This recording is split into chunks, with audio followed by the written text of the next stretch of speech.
How can a judge, a federal judge, issue an order that affects everybody else other than those in front of him or her? How is that possible? Only about 27 universal injunctions were issued in the 20th century. Does that sound about right? That sounds about right, Senator. But 86 of them were issued against President Trump in his first term. Is that correct? I don't know the specific number, but they were a high number. And so far in President Trump's second term, 30 universal injunctions have been issued against him, have they not? Senator, I don't have a specific number, but that sounds about right. The universal injunction has become a weapon against the Trump administration, has it not? So the Congress could act and say, look, federal judges, you render a decision to a plaintiff or a defendant, but you can't impact people outside of your courtroom other than through a class action. That's why God created class actions, isn't it? What's up, Patriots? Welcome back to Right View Nation, the channel where truth still matters and where we call out the lies, corruption, and attacks on our great nation. Today, we're diving into a mind-blowing moment from the Senate floor that exposes the rot in our judicial system. If you thought the deep state only operated behind closed doors, think again. They're now wearing robes, sitting on federal benches, and weaponizing the courts against President Trump and the America First agenda. So grab your coffee, buckle up, and hit that like button, because what you're about to hear will make your blood boil, and your resolve stronger. Patriots, have you ever heard of something called a universal injunction? No, that's because they're not supposed to exist. It's a made-up tool being used by activist judges to destroy any conservative policy they don't like, especially anything with President Trump's name on it. Let me break it down for you.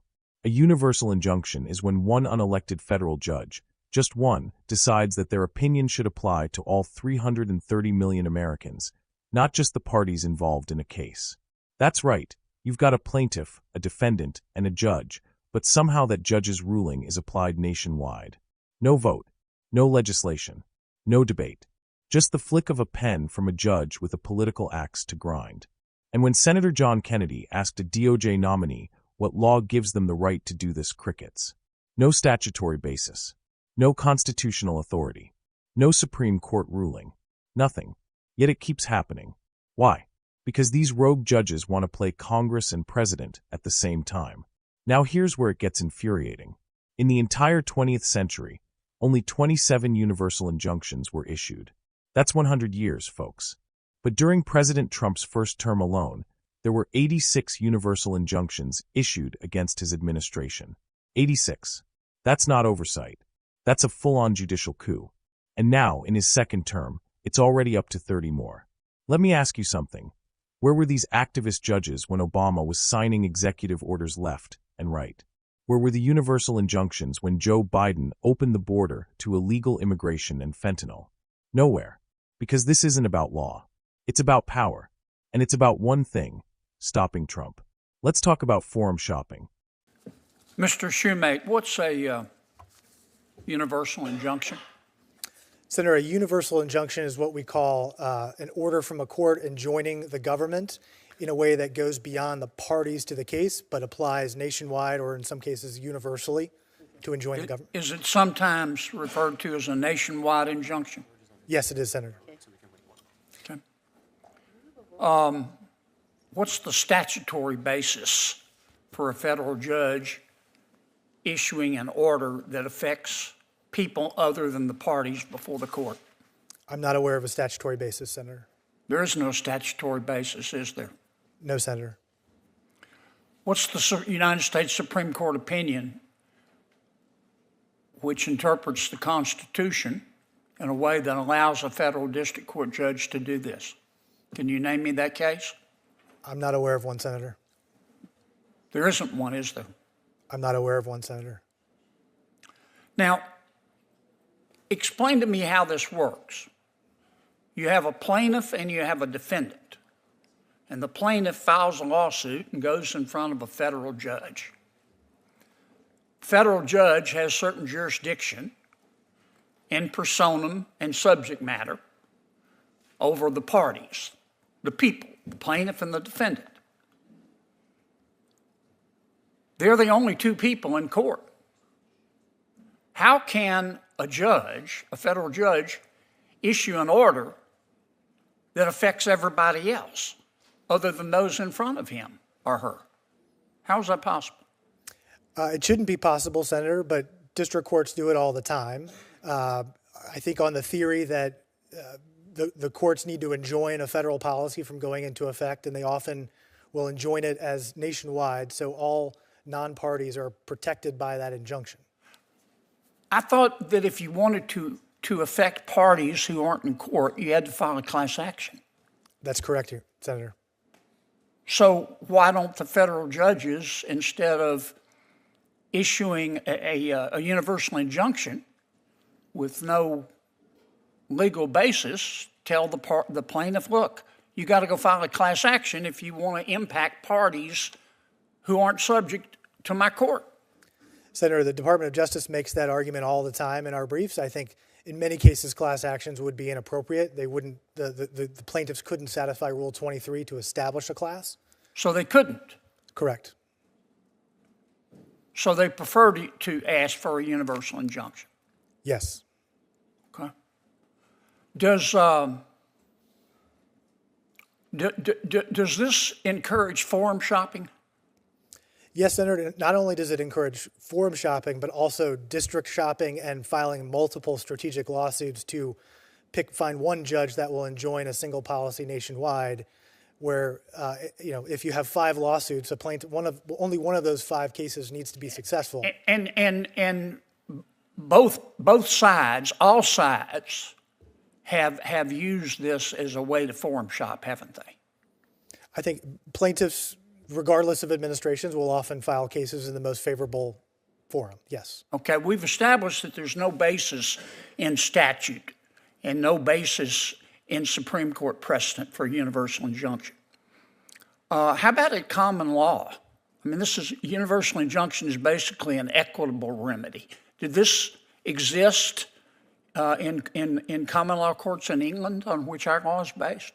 I don't believe so, Senator. I think the government has cited cases from the Supreme Court that says, courts are really bound by the scope of relief that a court in equity would have granted back in England before the founding, and the courts at that time would grant relief to the parties in the case, not far beyond the.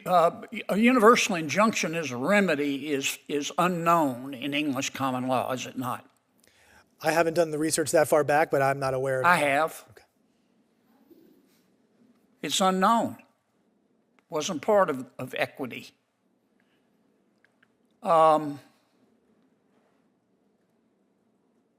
Only about 27 universal injunctions were issued in the 20th century. Does that sound about right? That sounds about right, Senator. But 86 of them were issued against President Trump in his first term. Is that correct? I don't know the specific number, but they were a high number. And so far in President Trump's second term, 30 universal injunctions have been issued against him. Have they not? Senator, I don't have a specific number, but that sounds about right. The universal injunction has become a weapon against the Trump administration, has it not? Yes. And tell me again in my last 10 seconds, tell me the basis for universal injunction in Article 3. I read Article 3, which defines judicial power. Where does it mention universal injunction? It does not, Senator. It says courts are to decide the case or controversy before them, which is based on the parties to the case. So the Congress could act and say, look, federal judges, you render a decision to a plaintiff or a defendant, but you can't impact people outside of your courtroom other than through a class action. That's why God created class actions, isn't it? Yes, Senator. Thank you, Mr. Chairman.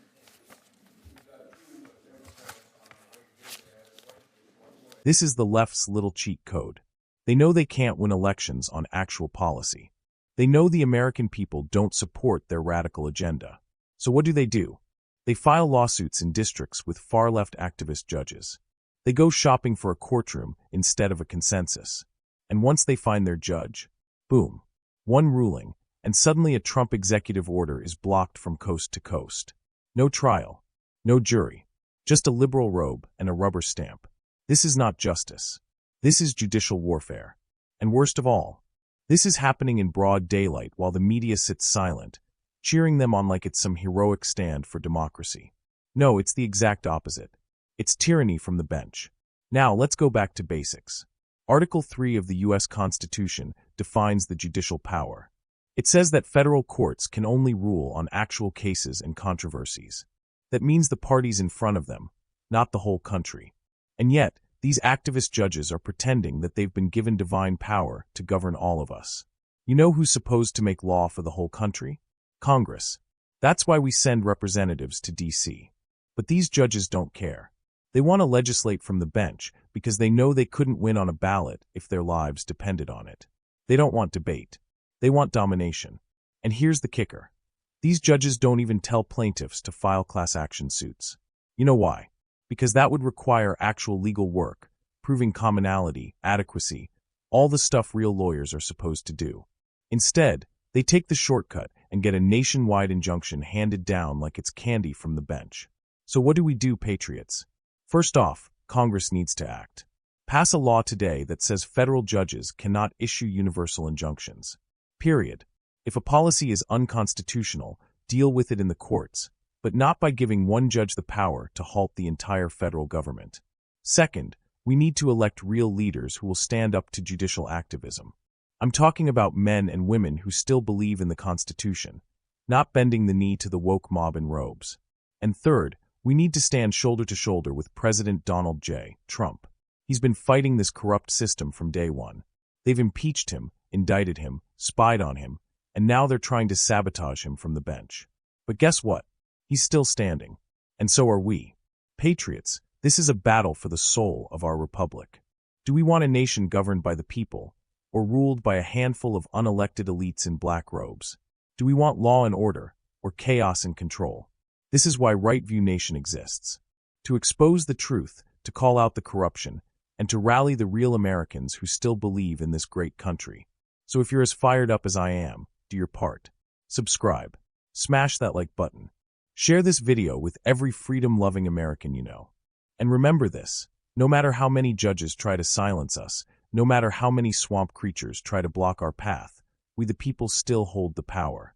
The Constitution still matters. And the America First movement is just getting started.